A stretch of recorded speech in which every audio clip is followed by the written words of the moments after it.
Yo Yo Week 9 Winter Anime. It's out here. Almost finished, almost wrapping up. I'll review a few of the main shows today. And yeah, I'm watching a lot of them. But yeah, the other ones I'll probably wrap up at the end of the season, like some of the isekais and season 2s. But yeah, let's get into it. Starting with Ousama Ranking, episode 21. I love it. We had such an amazing fight this week. So Boji fights his dad. Finally, we get a cool ass fight scene. They were kind of building upon this, and then it's kind of all I expected. Well, it wasn't what I expected because it was just like it was out of nowhere, so cool. So yeah, it was like Boji squaring off with King Bose, but it's in Daida's body. So then yeah, Boji he like kind of remembers how much Daida cared about him, even though he's kind of like a dick. So then he's like, yeah, I gotta save Daida. Him and all the big four, they're kind of like ganging up on Bose, but then Boji's like, yeah, none of them are any match for him. Bose is really super OP. He's like so strong. He can like attack. He's like he got the power of giants. He can like do one swing and kill you. So then yeah, Boji is like, yeah, my dad he has to go. So I'll square up with him. Really cool fight scene. I love it. Probably one of the best I've seen this season. So yeah, here just like Boji fighting his dad, but it's like in a dream sequence where they're kind of like in this big castle environment. And then it's like Boji, he's fighting his dad, so we see his dad's like main body form. So it's kind of like a dream sequence. And then yeah, Boji's just so skilled, just like running up his club, going up and down, just like stabbing him, shattering his weapon, and dodging his attacks. So Boji's is like fighting his dad easily. We can see that this is like Boji's moment right here, everything showing us that yeah, he is the new king. So then yeah, he stops Bose, kills him. Well, he kind of like incapacitates him and stuns him. So yeah, Bose is slowly dying. So he'll probably like, escape from Daida's body soon. So then, yeah, he goes to Miranjo as he's like crawling, and then Miranjo is like, "You gotta break me. You gotta shatter the mirror, because then if you do, then the spell will be broken, and then Daida's body will be back to normal." So then, no one really wants to kill Miranjo because they kind of feel bad since she's like kind of like a, kind of misunderstood girl. She had her own struggles. So then, what happened was she just like kind of shattered herself, and then I guess like just suicided herself, and then in turn King Bose dies. So they die together, which is pretty cute because it's like, okay, I guess they'll be together forever. But they can't because Miranjo sold her soul, as we've seen. She sold it twice. So while we see Bose ascending into heaven, I guess his wife is waiting for him. She'll probably have some questions for him. Miranjo goes to hell. So sad, so tragic. I just can't believe it. Like, yeah, this is only episode 21. We got 3 episodes left. Maybe we'll rescue her. I kind of hope we do because damn, it just feels so unsatisfying just like having her die there. It's like so hard to watch. But yeah, overall, yeah, cool anime. All the characters are nice. Boji finally gets his moment. The fight scenes, the actions, the dialogue, everything is cool. The magic and the world building. So yeah, I wonder what's gonna happen next. We kind of defeated all the villains, so I guess we gotta rebuild the kingdom. Maybe deal with some stuff with Despa and Desha. So cool episode, and I'm excited to see where it'll wrap up in the future. All right, and now for Attack on Titan, the final season, part 2, episode 10. This is honestly a pretty serious episode. Just like a lot of kind of fighting, action happened, a lot of talking as well, kind of settling things. So yeah, it's like overall very solid. I think we kind of needed like an episode to kind of like progress the story. And yeah, I guess they're gonna stop Eren. So in order to stop Eren, they need to cross the ocean. And there's like this flying boat, so they got a plane. And it's run by like one of the countries, the engineers. So they need to rescue the plane because Flock is about to blow it up. And then they also need to save all the engineers so they can actually operate the plane. So then Armin's trying to create a plan. Him and all like the guys, they kind of like talk it out. Megati like says, "Oh, it's our fight. It's not your fight. We have to repent for our sins." And Armin's like, "Oh no, we're not gonna end it there." So they all kind of like team up together. They kind of do their thing and then create a plan. So the plan is to basically kind of stealthily take over the ship before anyone realizes that they're like kind of attacking them or stealing the ship. So Armin and Connie start off the plan. They kind of yell to Flock, "Yo, the Cart Titan and the Armor Titan are escaping. We gotta go after them, and then we gotta get the boat." So they kind of like pretend they're like on their side. And then we see Flock with a bunch of Jaegerists with lightning spears. He got a whole army with him, keeping all the people hostage, like those from like Mikasa's clan. So then yeah, they kind of like get the bombs off the ship, but then it's still pretty tense because like people are like, "Oh, this seems kind of sus." And then Flock was about to shoot the old lady, but then she kind of like disarms him. And then those shots kind of start off the fight. So yeah, Mikasa comes in inside the building. She slashes most of the Jaegerists, knocks them out. So cool fight scene by her. And then yeah, it's just like all escalating. Armin and Connie, they're actually like they get caught, so now they're like in a 2v2 fight where people just like shooting them. And then we actually see Reiner and the female Titan transforming. So yeah, they're out here fighting the Jaegers again, fighting the people from the island. So but I mean they're good guys. So yeah, we just see Annie killing more people, Reiner doing his thing. And then yeah, it looks like we got the upper hand so far. Flock is apparently like, gonna do something, so we'll see. But yeah, pretty serious episode. Just like people are dying, people are getting shot and fighting. The Titans are transforming. It's like a classic old fight feel. Just like feels like a season one, season two type of thing. And then yeah, at the end it was like pretty heavy because Armin gets shot twice, like in the face and in the chest. So he's kind of like he's not dead because he's a Titan, so he's just regenerating slowly. But then yeah, Connie's like trying to stop them. So Connie's trying to disarm one of the guys. But then the second guy has a gun pointed at Armin's head. So yeah, Connie has to stop this because he doesn't want Armin to die. So he shoots the other one. Apparently these are like older characters we've also seen in season one. So these are like Connie's friends. So yeah, Connie rescues Armin by killing two of his older friends from the army. So yeah, it's a sad episode. It's pretty heavy. I wonder how like the characters will come out of this because it's like a big deal, I guess. They're actually like killing their own people, and then we kind of see like them saying, "Oh yeah, someone's got to get their hands dirty." So I guess Connie's the one who got his hands dirty this time. I guess next episode we'll go on the boat, maybe like travel and stop Eren, but yeah, we see that his rumblings already started. Like a lot of people have died so far, so yeah, I guess like time is not on their side. All right, so for my dress up darling episode 10 this week.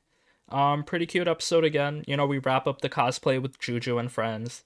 They kind of like take all their pictures. They go back home, Photoshop them, send them to each other. It looks very nice. They edit the pictures. And we see both of the sisters, Juju and her sister, they're kind of getting attracted to Gojo in their own way. So yeah, my man, he's just becoming a harem lord. So yeah, I mean the best girl Kitagawa, that's like there's no competition though. So yeah, after that they kind of go clothes shopping to get Gojo some new outfits. So yeah, more kind of date stuff. And then also we get a new cosplay they're working on. And it's a pretty quick cosplay because it's like a tan, white-haired girl. Her name is Veronica. She looks like she's from a fighting game or something. And the reason this cosplay is so easy, she only wears like a bra and some shorts and maybe some chains because she's like seems to be locked up. So yeah, this girl, we kind of see her in the OP, but yeah, very attractive, very revealing. And then yeah, Gojo's like, "Oh, I don't know if I can do this, but hey, maybe it'll be easy." So I guess next episode Marin will do her cosplay and then I guess we'll do something else after that. But yeah, more kind of fan service, more revealing things, more kind of cute moments together, but nothing is kind of resolved yet. They're not like kind of a couple, so I guess we got to go through some more development as we kind of finish up this season. All right, and now for Akebi-chan, Sailor Uniform, episode 10. Another cute episode, very sussy, because, all the middle school girl fan service, but yeah, it's out here. They got their summer uniforms on. It looks nice. Like Akebi got that like summer sailor uniform with like the red ribbon. Everyone else kind of got like this white shirt, summer uniform with like these overalls. So yeah, different styles. Akebi's definitely looks like head and shoulders above everyone else, which is, it's just kind of lucky for her. She gets to stand out. But then yeah, after that they kind of go through like the clubs because there's like the sports festival coming up. So Akebi's part of the cheer squad, and they kind of like go around looking at all the other clubs, kind of hyping them up, and then learning more cheer routines, looking at the basketball club, ping pong, tennis, all of them. So then we meet this new girl, Shijo, and then she's really good at tennis, but the thing is she's too thick.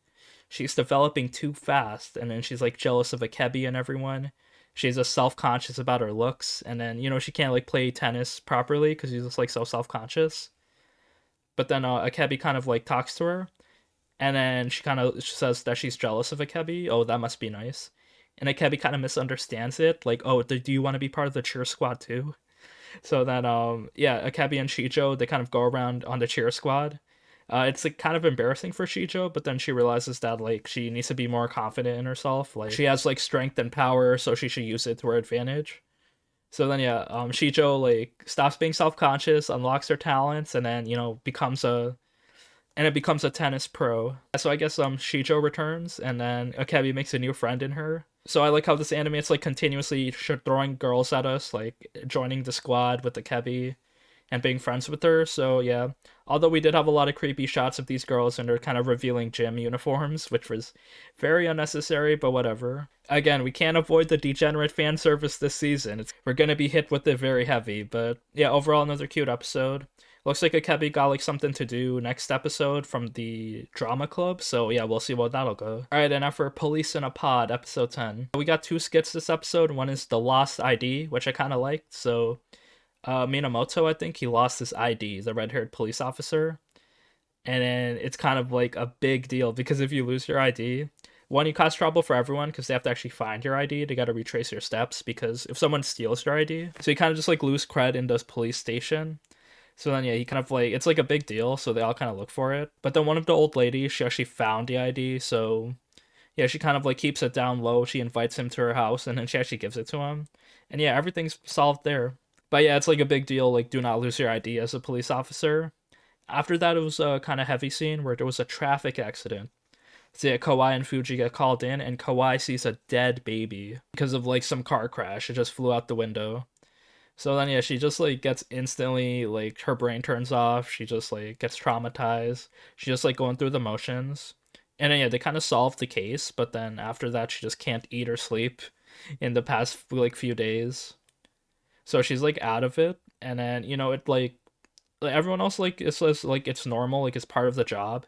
But then one of like the cool traffic cops, he's like to Kawaii, kind of gives her like a pep talk on how like, okay, you're not the weird one for like not being able to process this. We're actually the weird ones for like going through our lives, not being traumatized. You actually have like real emotions. But yeah, being a police officer, you gotta deal with this a lot. So it's like part of the job. So you gotta be prepared. You gotta take care of yourself, and you have to move on. So yeah, Kawaii kind of gets some newfound confidence. She like breaks out of her spell, and now she can eat and sleep now. But yeah, overall pretty heavy episode. But then yeah, we see the characters are developing. We see more kind of cool situations. So yeah, the anime is progressing very nicely. I really like the comedy and like the kind of random different situations police officers go through. So yeah, keep it up. And now for Rust Eater Bisco, episode 9. Yeah, this was definitely a tough episode to watch. Very sad. Just because we see like in the aftermath of the fight with like the governor, just like everyone is dying slowly.